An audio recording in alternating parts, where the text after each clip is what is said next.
Jeff Machado was a devoted husband, a father of two, and a rising star at a tech company. Until one fateful night, his seemingly perfect life came to a brutal end.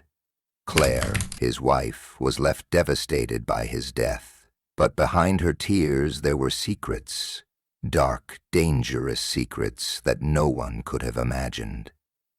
Emily, Claire's estranged sister, had returned to Portland just days before the murder, and with her a history of crime and betrayal. As detectives peeled back the layers of the Machado family's picture-perfect life, they uncovered a chilling conspiracy that led to one shocking question. Was Jeff murdered to protect a dark financial empire, or was his death the result of a family more willing to kill than to face the truth? Jeff Machado had always been the kind of man people admired. He was 37, tall with an easy smile, a dedicated husband to Claire and a loving father to their two young children. They lived in a quiet neighborhood in Portland, Oregon, surrounded by tree-lined streets and well-maintained homes. From the outside, the Machado family appeared to have it all. Jeff had a high-paid job as a software engineer at a tech company. Claire worked part-time as a graphic designer, and their kids, Emma and Jack, were thriving in school. Most weekends, you could find the family hiking in the nearby forest or having a barbecue with friends in their spacious backyard. Life seemed perfect. But as much as it appeared that Jeff had a charmed existence, there were subtle signs that something wasn't quite right in the months leading up to his death. The first hint came from Claire. She noticed that Jeff had become more withdrawn, his once cheerful demeanor replaced by a distracted, distant air. He spent late nights working on a project, which he was vague about when asked for details. At first, Claire chalked it up to stress. After all, Jeff had recently been promoted and had taken on more responsibility at work. But she couldn't shake the feeling that something else was going on. But Jeff's work had always been his passion, and it wasn't unusual for him to bring home assignments or work late into the night. But over time, Claire began to notice that he wasn't just working longer hours. He was becoming obsessed with this mysterious project. He wouldn't talk about it in any detail, not even with her. When she asked if everything was okay, he would brush her off, saying he was just buried in deadlines. It was clear that something was off, but Claire didn't press him too hard. Around the same time, Jeff's financial behavior also began to raise eyebrows. He was always meticulous with money, a man who valued security and careful planning. But in the months before his death, he started making odd, unexplained transfers from their joint account.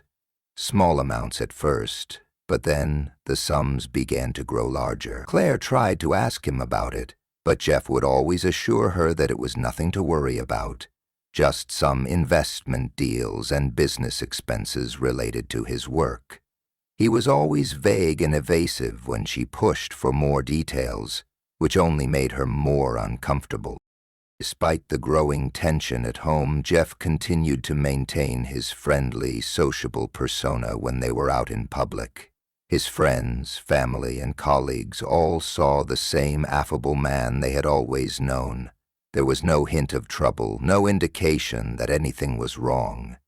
Even Claire's parents, who had grown close to Jeff over the years, saw nothing out of the ordinary. It was as though he was living two separate lives, one for his family and one for whatever secret project he was working on. The night Jeff was found dead seemed like a cruel twist of fate. Claire had gone to an evening yoga class, something she hadn't done in weeks. She had left the house around 7 p.m., just after dinner, feeling a rare sense of relief at having some time to herself. When she returned at 9:30 p.m., expecting the usual bustle of kids getting ready for bed and Jeff unwinding after a long day, she found the house eerily quiet. At first, she thought he had just gone for a walk to clear his mind. But when she went upstairs to check, she saw Jeff's body lying on the floor of their bedroom. His eyes were wide open, a look of confusion frozen on his face. Blood pooled around his head, and the room was in disarray, as if someone had ransacked it. His wallet, phone, and watch were missing. Signs that pointed to a robbery gone wrong. Claire immediately called 911. But deep down, she knew it wasn't a simple break-in. As investigators arrived and began to piece together the scene, they found things that didn't add up. The house had been searched, but nothing of significant value had been taken. It didn't seem like a typical robbery. The more the detectives dug into Jeff's life, the more they realized that things weren't as they appeared, and so began the investigation into the life and death of Jeff Machado, a man whose seemingly perfect world would unravel in ways no one could have predicted. The investigation into Jeff Machado's death quickly deepened, revealing a series of unsettling anomalies that didn't fit the narrative of a simple robbery gone wrong. The first red flag came with Jeff's phone. When investigators attempted to retrieve information from the device, they found that it had been completely wiped. Every message, call log, and app had been erased. An obvious attempt to erase any trace of Jeff's activities. In a world where smartphones hold the key to nearly everything about a person's life, this felt like a deliberate act of someone trying to hide something. But who would have the motive to erase his digital presence, and why? Detectives began their search for answers by looking at the people closest to Jeff, his wife Claire, and his colleagues at the tech company where he worked. Claire was devastated by her husband's death, but her grief didn't appear to be as raw or immediate as expected. She seemed distant, almost as though she had already processed his death before it even happened. Her behavior wasn't overtly suspicious, but there was an undercurrent of unease in her interactions with the police. When asked about the events leading up to the murder, Claire mentioned Jeff's increasing stress at work. He had been working on a major software project for several months, a project that he had become incredibly secretive about. He hadn't shared details with her or anyone else in the family, and whenever she tried to ask, he would change the subject or give vague, dismissive answers. Claire had assumed it was just work pressure, something that would pass once the project was completed. However, as detectives dug deeper into Jeff's professional life, they discovered something far more troubling.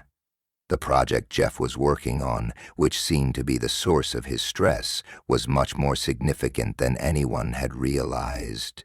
It involved high-level software development with major financial implications tied to a large tech company known for its secrecy. This led investigators to believe that the project was at the heart of Jeff's demise. Could his work have been connected to his murder? Was it possible that someone at his company had something to gain from his death? But it wasn't just his professional life that raised red flags. There were also troubling financial discrepancies that Claire had not mentioned. Jeff had recently made a large transfer of money, several $1,000s, from their joint bank account to a mysterious, untraceable account.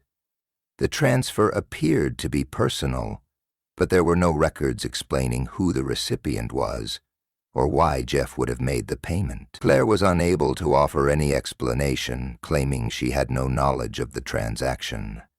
It wasn't like Jeff to make financial decisions without consulting her, especially not in such large sums. This raised a significant question. What was Jeff involved in that he hadn't told her about? As detectives probed further into Jeff's personal and professional life, they found even more strange details. They discovered that Jeff had begun to withdraw from social activities in the months before his death. He stopped meeting friends for drinks after work, and his usual Sunday family outings were frequently canceled at the last minute due to work commitments. Friends who had known Jeff for years spoke of a man who was once warm and open, but had become distant and evasive. They all mentioned the same thing. Jeff had been acting strangely, though no one could pinpoint exactly why. Despite all these unsettling signs, there were no concrete leads. Claire, while an obvious person of interest due to her proximity to the crime, had an airtight alibi. She had been attending her weekly yoga class at the time of Jeff's murder, and witnesses confirmed she had been there. Her movements were accounted for, leaving the investigators with little to go on. But the more they examined the situation, the clearer it became that Jeff's life was a carefully constructed facade, one that hid secrets too dangerous to leave in the open. And then there was the mystery of the missing money. It seemed like the most likely motive for the crime, an attempt to cover up a financial scandal, or perhaps a robbery gone awry. But nothing about the crime scene made sense for a simple theft. The house had been ransacked, but no valuable items were taken. Jewelry, electronics, and cash all remained untouched. Something more specific, more personal. The investigators were left with an unsettling question. What had Jeff known, and who was desperate enough to kill him to keep it from coming to light? The deeper they dug, the more convoluted and mysterious the case became. And as they began to connect the dots between Jeff's secretive work life, his mysterious financial activities, and his increasingly strange behavior, one thing became painfully clear. Jeff Machado had been hiding something, and someone was willing to kill to make sure it stayed buried. What? As the investigation into Jeff Machado's murder progressed, the focus began to shift toward Claire, his wife. She had been the first to find his body, and her reactions, though not outwardly suspicious, began to raise more questions than answers.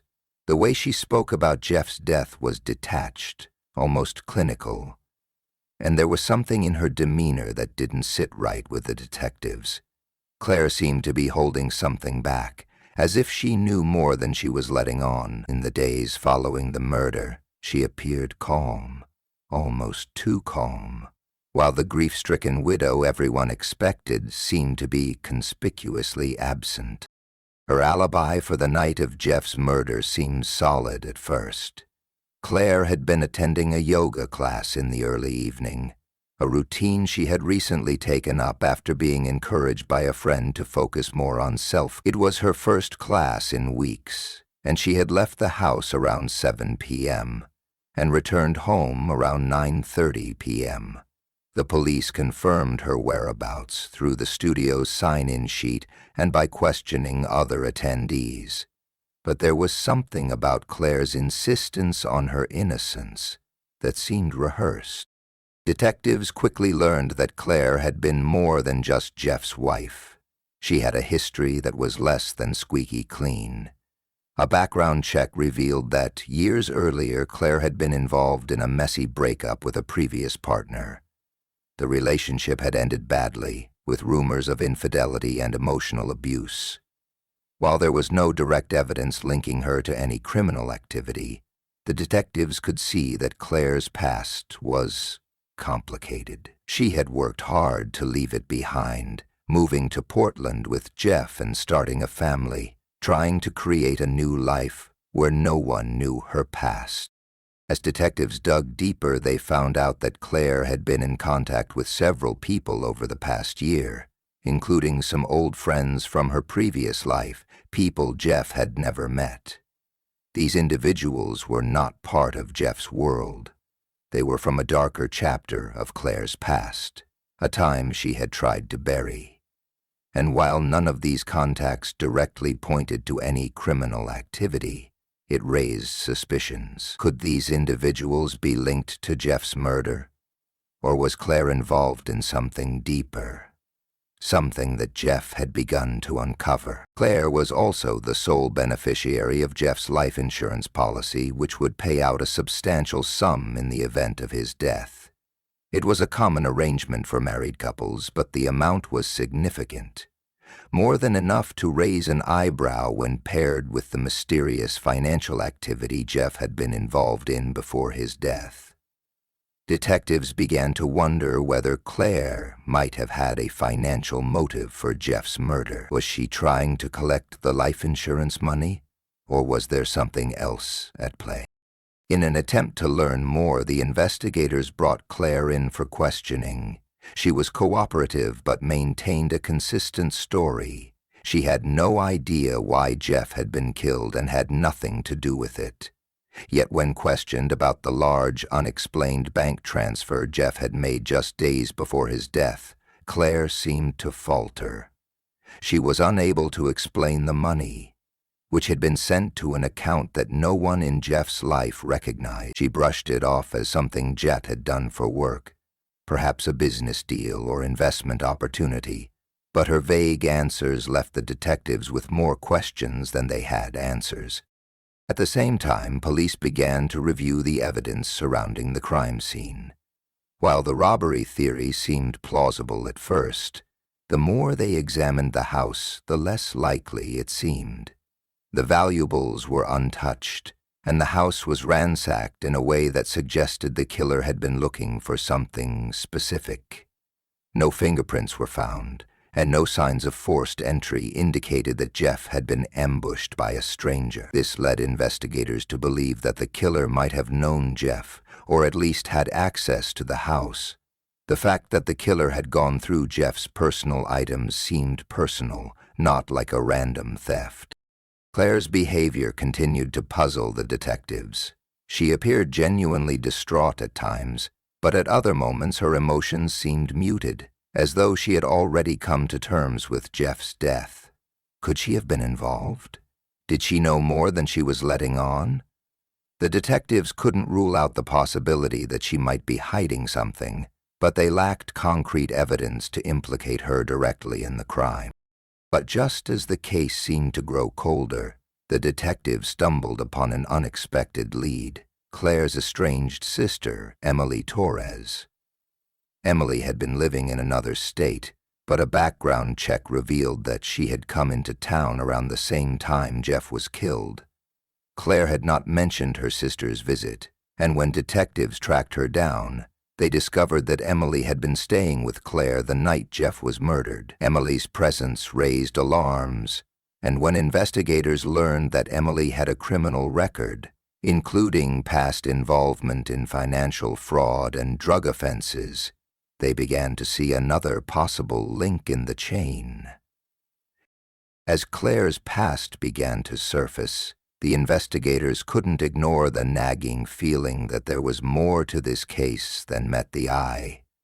The motive, the strange behavior, and the involvement of Emily all pointed to a conspiracy that reached beyond just a simple family tragedy. Could Claire have been involved in something far more dangerous, something that Jeff had inadvertently stumbled upon before his death? It was becoming clear that the Machado family's perfect facade had been shattered, and the truth was far more complicated and far more sinister than anyone could have imagined. As the investigation deepened, the breakthrough came from an unexpected source: a security camera across the street from the Machado home. For weeks, detectives had been trying to piece together what happened during the night of Jeff Machado's murder, but every lead seemed to run dry. The evidence left behind at the crime scene was sparse, and Claire's alibi appeared solid. But that camera, owned by a neighbor who had not thought to check the footage until now, changed everything. The grainy video timestamped to the night of Jeff's death showed a figure walking up to the Machado house just before 8 p.m. The man, dressed in a dark hoodie, approached the front door and rang the doorbell. The camera didn't capture his face clearly, but it did show his general build and movement. He appeared to wait for a few moments before turning around and walking away, disappearing off-screen. Initially, it seemed like a minor detail, perhaps someone trying to sell something or a passerby. But the footage didn't end there. A few minutes later, the same man returned to the house, this time with another person. A woman, casually dressed in a light jacket and sunglasses, appeared beside him. The two exchanged a few brief words, then entered the house. This was no random delivery or sales pitch. This was deliberate. The video cut off before they could be seen entering the house, but the footage was enough to raise alarms. On X-ray mode, for high definition, the man could be seen entering the house, but the footage was enough to raise alarms. Who was this woman, and why had they both gone into the Machado home? At first, the police assumed the man was an acquaintance of Jeff's, possibly someone from his work or an old friend. But when they began running the footage through facial recognition and comparing it with known contacts, something shocking surfaced. The woman was identified as Emily Torres, Claire's estranged sister. The man, however, was still unidentified. The discovery sent shockwaves through the investigation.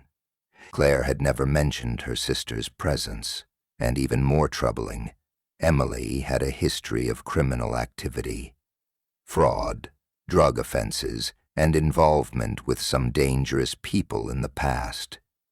The detectives were now certain that Emily's arrival was more than just a coincidence. The next step was to track down Emily, who had been staying at a nearby hotel. When investigators finally located her, they were met with resistance. Emily claimed she had been visiting Claire, hoping to reconnect with her sister and offer support after Jeff's passing. But the timing was suspicious. Emily had arrived in town only a day before the murder, and there was no mention of her visit in the police reports or Claire's statements. Emily insisted that she had not been involved in any way, but the investigators were skeptical. Emily's story seemed to contradict the evidence, especially when the detectives discovered that she had left the hotel at the exact time Jeff was likely killed. She had not answered her phone that evening, and no one knew where she had been in those critical hours. Her alibi, like Claire's, was shaky at best. The police also began to dig into Emily's financial records, and they uncovered a disturbing pattern. She had been in contact with several shady characters from her past, including people who were known to have ties to underground financial schemes. It became clear that Emily was not just visiting Claire for a reunion. She had a far more sinister reason for being in Portland. The biggest shock, however, came when Emily was shown the security footage from the night of the murder. She immediately became defensive when confronted with the video of her entering the Machado house with the unidentified man. She claimed she had been invited by Claire, but her defensiveness only raised more questions. When investigators pressed her on the identity of the man with her, Emily hesitated before eventually admitting he was a former associate from her past, a man named Marcus Duval. He had been involved in financial fraud schemes in the past, and while he wasn't a known criminal to the police, he certainly wasn't someone to be trusted. His sudden appearance in Jeff's life was troubling, and the detectives now had to figure out what role he had played in Jeff's death. As the pieces began to fit together, the detectives realized the scope of the conspiracy was larger than they had initially thought. Jeff's death was no longer a simple case of domestic violence or a random act of theft. It appeared that Claire, Emily, and now Marcus were involved in something much more dangerous. Something that went far beyond a family dispute. It became increasingly clear that Jeff had uncovered something about Claire's past that had led her and her sister to take drastic measures to silence him. What had Jeff known? And had he been murdered to keep it from coming to light? The investigation was beginning to feel like a web of lies, with Claire and Emily at its center. But they still lacked the final pieces of the puzzle. What had they been hiding? What was the real motive behind Jeff's murder? And why had it taken this long for the truth to begin to emerge? As detectives continued to dig into the tangled web of deceit, they were forced to confront an uncomfortable reality. The Machado family's seemingly perfect life had been nothing more than a carefully constructed lie. And Jeff's murder had been the brutal consequence of trying to expose the dangerous secrets that lay beneath the surface. As the investigation moved into its final stages, the detectives made an unexpected breakthrough when they uncovered a hidden file on Jeff's personal computer. It wasn't something the police had initially thought to check, but once they found the encrypted document, everything began to make sense. The file, which appeared to be an innocuous set of financial spreadsheets, contained a detailed and sophisticated record of a money laundering operation. A scheme that involved several parties, including Claire, Emily, and a mysterious third person.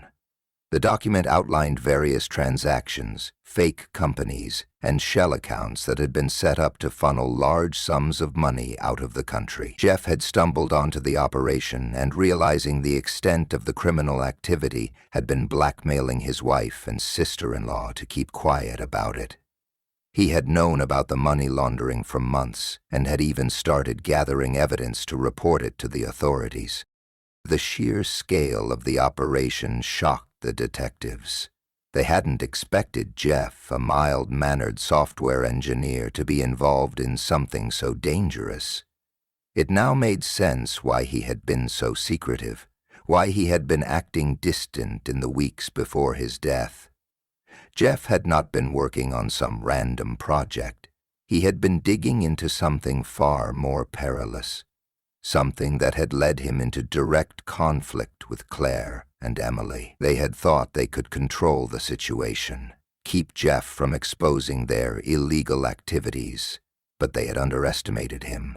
He had been smarter than they realized, and he had already set plans in motion to take down the operation. That was, until he became a threat they couldn't afford to keep alive. The next crucial piece of the puzzle came when the police were able to track down Marcus Duval, the man who had been seen entering the Machado home with Emily on the night of the murder. Marcus had a criminal record tied to several fraud schemes, but his connection to the Machado family had remained hidden until now. When confronted, Marcus admitted that he had been hired by Claire and Emily to intimidate Jeff into backing off. They probably found out, but things had gotten out of hand.